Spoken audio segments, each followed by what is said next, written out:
బతుకుదెరువు కోసం హైదరాబాద్‌కు వెళ్లి జీవితంపై కోటి ఆశలతో ఇద్దరు పిల్లలు, ముత్యాల్లాంటి ఇద్దరు పిల్లలున్నారు. అయినప్పటికి కూడా దినదినంగా అభివృద్ధి చెందుతూ పిల్లల భవిష్యత్తే బంగారు భవిష్యత్తుగా హైదరాబాద్‌కెళ్ళి బతికే అటువంటి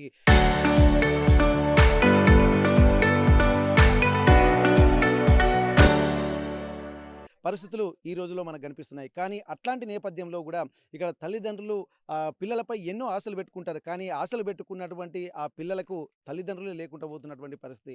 ఇక్కడ ఏ సమస్యలు ఏమైనా గానీ పిల్లల్ని దృష్టిలో పెట్టుకొని మనం బతకాలి తప్ప ఇద్దరు తల్లిదండ్రులు పిల్లల్ని అనాథల్ని చేసి బలవన్మరణానికి పాల్పడ్డారంటే దాని వెనుక కారణాలేందనేది గూడా తెలుసుకోవాల్సినటువంటి అవసరం ఉంటుంది. తాజాగా ఘట్కేసర్ సమీపంలో ఇక్కడ రైలు పట్టాలపై ఇద్దరు భార్యాభర్తలు ఇక్కడ బలవన్మరణానికి పాల్పడడం రాష్ట్ర వ్యాప్తంగా సంచలనం సృష్టించింది. ఇద్దరు భార్యాభర్తలు ఎందుకు చనిపోయారన్నటువంటి కోణంలోనే ఇక్కడ చాలా ఒక ఉత్కంఠ నెలకొన్నటువంటి పరిస్థితి. ఎందుకంటే చేతికో మరికొద్ది రోజుల్లో పిల్లలు చేతికొస్తారనంగా మంచి బంగారు భవిష్యత్తును వదిలిపెట్టి మరి వారు బలవన్మరణానికి పాల్పడడానికి కారణమేందో తెలుసుకోవడానికి ఆర్టీవీ గ్రౌండ్ రిపోర్ట్‌కొచ్చింది. ప్రస్తుతానికి ఇక్కడ బుడిగె రవికుమార్ అలాగే తన భార్య శిరీష ఇద్దరు బలవన్మరణానికి పాల్పడి తన కుటుంబ సభ్యులను అలాగే ఇద్దరు పిల్లల్ని అనాథలను చేసినటువంటి నేపథ్యంలో ప్రస్తుతానికి వరంగల్ జిల్లా చెన్నారావుపేట మండలం పాపయ్యపేట గ్రామానికి ఆర్టీవీ గ్రౌండ్ రిపోర్ట్‌కి వచ్చింది. ఇప్పుడే ఇద్దరు మృతదేహాలను కూడా పక్కపక్కనే ఖననం చేసినటువంటి నేపథ్యంలో పుట్టెడు దుఃఖంలో ఉన్నటువంటి ఆ గ్రామస్తులు వాళ్ళు బంధువులు కూడా ఉన్నారు. మరి బతుకుదెరువు కోసం వెళ్ళినటువంటి వాళ్ళు విగత జీవులుగా మారాల్సినటువంటి అవసరం ఎందుకు వచ్చిందో తెలుసుకున్నటువంటి ప్రయత్నం చేద్దాం. ప్రస్తుతానికి కొంతమంది మహిళలు ఉన్నారు, వాళ్ళతో మనం మాట్లాడదాం. అమ్మ, ఇప్పటి వరకు ఇక్కడ బుడిగె రవికుమార్ తను చాలా సౌమ్యుడని చెప్పి మాకు తెలుస్తుంది. చాలా వరకు కూడా పైసా కూడా పెట్టుకొని కష్టపడి హైదరాబాద్‌కెళ్ళి మంచి భవిష్యత్తు నిర్మించుకుందామని చెప్పి వెళ్ళి అక్కడ స్థిరపడుతున్నట్టుగా తెలుస్తుంది. మరి అసలు భార్యాభర్తలు శిరీష, రవికుమార్ మరి బలవన్మరణానికి ఎందుకు పాల్పడ్డారో మీకున్నటువంటి సమాచారం ఏంది? అసలు ఇద్దరు పిల్లల్ని కూడా ఎందుకంటే పిల్లల కోసం ఎన్నో కష్టాలు పడి బతికేటోళ్ళను చూసాం.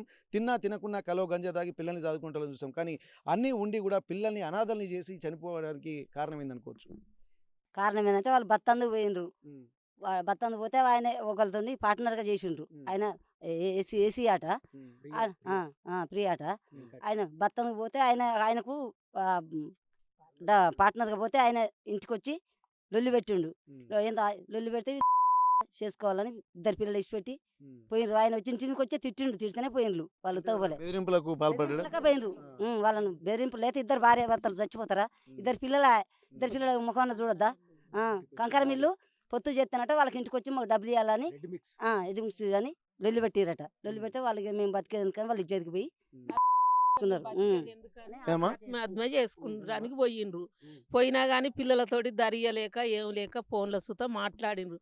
తమ్ముడా తమ్ముడిని మంచిగా చూసుకో, హ్మ్. నేను వెళ్ళిపోతాను, అమ్మ నేను పోతాను అంటే, అమ్మ నువ్వు ఎక్కడికి పోతావు అమ్మ, నువ్వు ఇంటికి రా, దేనికి పోతాండ్రు ఏం కథ, వాళ్ళు తిట్టిండ్రమ్మ, వాళ్ళు తిడితే నలుగురిని కూడేసి అడుగుదాం రారమ్మ హ్మ్. అన్నా కానీ వాళ్ళకు మనసుకు బాగా అయ్యింది. హ్మ్.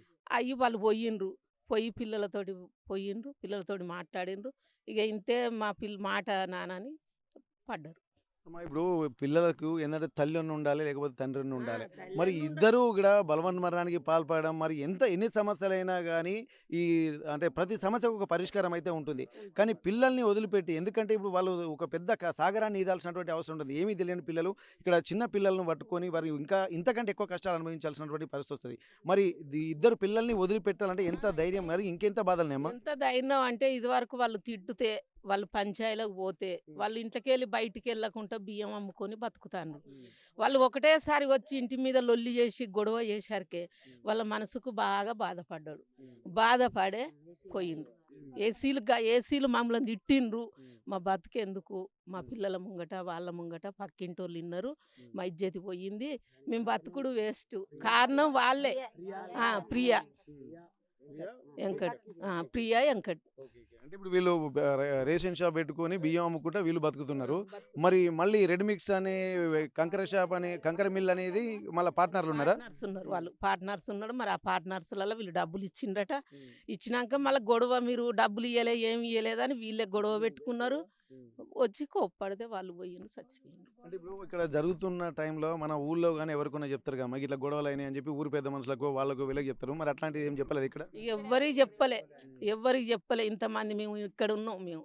పాలెల్లో గిట్లా ఉన్నాం గానీ ఎవ్వరికి చెప్పలే వాళ్ళు. హ్మ్. వాళ్ళ మనసుకు వాళ్ళకే బాధ అనిపిచ్చే ఇగ మా పిల్లలను వదిలేసుకొని చచ్చిపోతాం అన్నట్టే వాళ్ళు చచ్చిపోయారు. ఇప్పుడు ఈ ప్రియా వెంకట్లు వీళ్ళు ఎట్లా పరిచయం అమ్మా వాళ్ళకి అక్కడ?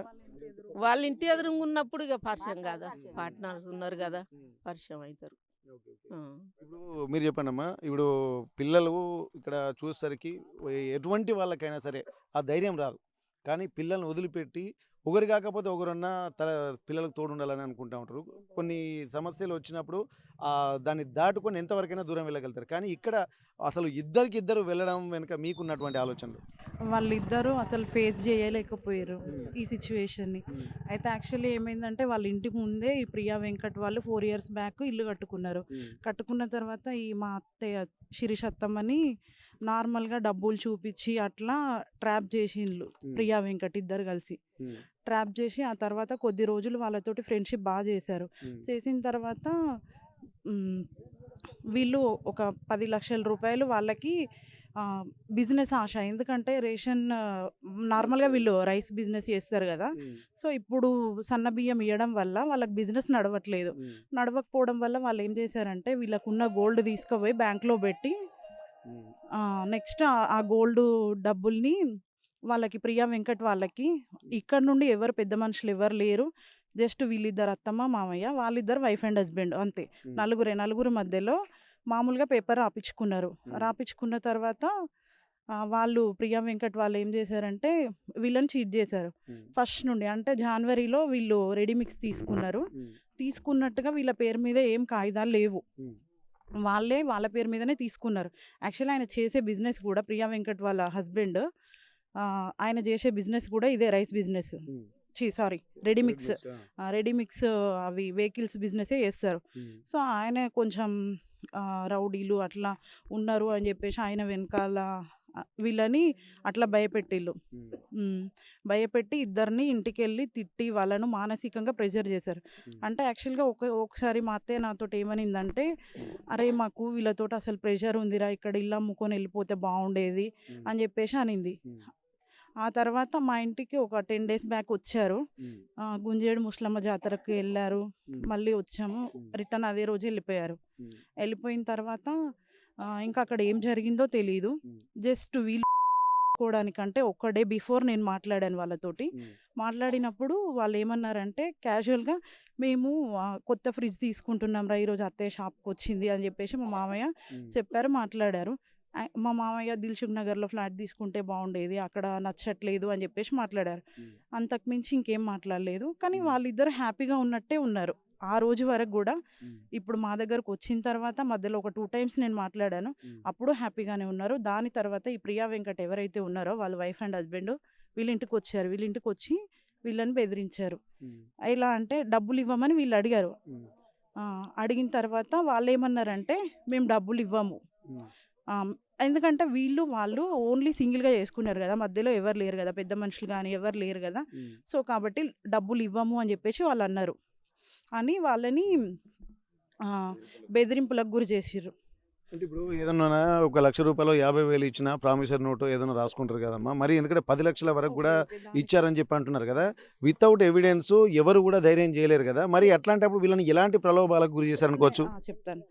అయితే ఫ్రెండ్‌షిప్ అనేది బాగా డీప్ అయిపోయింది. మా అత్తయ్య ఎలా అంటే ఒకరిని నమ్మిందంటే ఆమె ప్రాణం ఇయ్యడానికైనా అంత డీప్‌గా ఫీల్ అయితది. ఎవరినైనా సరే హ్మ్. అంత డీప్‌గా ఎళ్ళిపోతది. హ్మ్. సో, అందుకని బాగా డీప్‌గా నమ్మింది. నమ్మిన తర్వాత గూడా అంటే నాతో హ్మ్. ప్రియాని. హ్మ్. ప్రియ. నాతో చెప్పినప్పుడు ఇలా తీసుకున్నామని చెప్పింది. అక్కడి వరకు సమాచారం తెలుసు. హ్మ్. మేము ఊర్లో గూడా ఎవరికీ చెప్పలేదురా. నువ్వు గూడా ఎవరికీ చెప్పొద్దమ్మా తీసుకున్నట్టుగా అని జెప్పేసి చెప్పింది అత్తయ్య నాతో. హ్మ్. ఈవెన్ మా హస్బెండ్‌కి గూడా చెప్పొద్దు అని జెప్పేసి చెప్పారు. హ్మ్. సరేలే ఒకరు డెవలప్ అయితున్నారంటే మన ఫ్యామిలీలో మనకు హ్యాపీగా ఉంటుంది గదా! హ్మ్. సో, అందుకని నేను గూడా ఎవరితో చెప్పలేదు. హ్మ్. ముందు నుండి మాత్రం ప్రియా వెంకట్ వాళ్ళతోటి బాగా క్లోజ్‌గా ఉండేటోళ్ళు. వాళ్ళు ఒక రకంగా చెప్పాలంటే ట్రాప్ జేసి వాళ్ళ పిల్లల బర్త్‌డే‌లకు గానీ ప్రతి ఒక్కటి హ్మ్. మా అత్తయ్యని దగ్గరుండి బయటకు తిప్పుకున్నారు వాళ్ళు. వాళ్ళ ఎనకాల పడేలాగా వాళ్ళు చేసుకున్నారు. హ్మ్. మా మామయ్య ఎలా అంటే ఫ్రీడమ్ ఇస్తారు. చాలా సాఫ్ట్ మనిషి. హ్మ్. హ్మ్. ఆ ఫ్రీడమ్‌ని వాళ్ళు క్యాచ్ చేసుకొని మిస్‌యూజ్ చేశారు మా అత్తయ్యని హ్మ్. మధ్యలో పెట్టుకొని. మా అత్తయ్య దగ్గర ఉన్న గోల్డ్ గానీ అదంతా వాళ్ళు హ్మ్. చూసారు. చూసి డబ్బు ఆశ ఇంకా ఎక్కువ డబ్బులొస్తాయి. మీకు నెలకు రూ. 50,000 ఇస్తాము. హ్మ్. మీరు ఇందులో ఇన్వెస్ట్ చెయ్యండి అని జెప్పేసి హ్మ్. ప్రియా అండ్ వెంకట్ ఇద్దరు ప్రలోభాలకు గురి చేసిళ్ళు మా అత్తయ్యని, మా మామయ్యని ఇద్దరిని. హ్మ్. అయితే మా అత్తయ్య ఎలా అంటే సరే వీళ్ళు మంచి ఫ్రెండ్స్ కదా అని చెప్పేసి డీప్గా నమ్మింది. నమ్మిన తర్వాత వీళ్ళు ఇన్వెస్ట్మెంట్ చేసిళ్ళు దాంట్లో. చేసిన తర్వాత నుండి ఇప్పటి వరకు వాళ్ళు జనవరి 1 కల్లా తీసుకున్నారు వెహికల్. ఇప్పటి వరకు కూడా అసలు వెహికల్ తీసుకున్నారా లేదా అనేది కూడా వీళ్ళ క్లారిటీ లేదు. ఎందుకు అనంటే వాళ్ళు డబ్బులు తీసుకున్నారు కదా వీళ్ళ దగ్గర నుండి.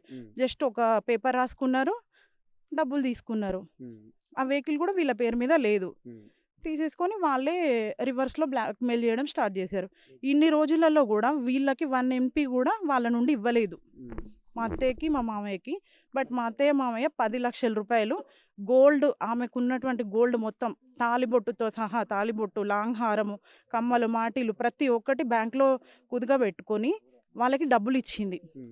అంటే ఇప్పుడు డబ్బులు ఇచ్చారమ్మా. ఇప్పుడు వాళ్ళు కూడా ఏందంటే ఎట్లాంటి ప్రామిసరీ నోట్ లేదు, ఎట్లాంటి లేకుండా డబ్బులు లేదు, ఇచ్చారని చెప్పి ఓన్లీ అంటున్నారు. ఫ్రెండ్షిప్. ఇక్కడ ఫ్రెండ్షిప్ అని చెప్పి అనుకుంటారు. ఫ్రెండ్షిప్ కానీ ఒక పరిమితి అనేది ఉంటుంది. ఇప్పుడు ఏంటంటే ఇప్పుడు కుటుంబము, 2 పిల్లలు, తన భర్త అందరూ కలిసి కుటుంబం డెవలప్మెంట్ కోసం వీళ్ళు వెళ్ళిండ్రు. మరి అట్లాంటప్పుడు ఇప్పుడు తనతో పాటు ఫ్రెండ్షిప్ తోటి తను బర్త్డేకు అటు వెళ్ళారని చెప్పి అంటున్నారు కదా. ఇప్పుడు నైబర్స్ వెళ్తున్నారు. వాళ్ళని ఏంటంటే ఇప్పుడు ట్రాప్లో పెట్టి బంగారు ఆభరణాలు కూడా అవి ఇవి కూడా తీసుకొచ్చి ఒక ఆశలు చూపించారని చెప్పి అంటున్నారు.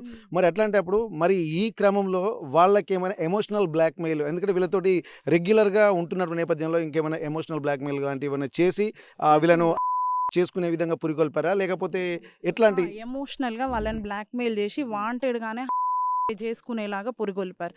ఎందుకంటే వాళ్ళు తీసుకున్న డబ్బులు పే బ్యాక్ చేయాల్సి ఉంటుంది కాబట్టి వాళ్ళు పే బ్యాక్ చేయలేక వీళ్ళని ఎమోషనల్గా బ్లాక్మెయిల్ చేశారు, చేసి చేసుకునేలాగా చేశారు. ఎందుకనంటే వాళ్ళ క్యాస్ట్ పరంగా కానీ అలా వాళ్ళు అది అడ్డం పెట్టుకొని వీళ్ళని బ్లాక్మెయిల్ చేశారు.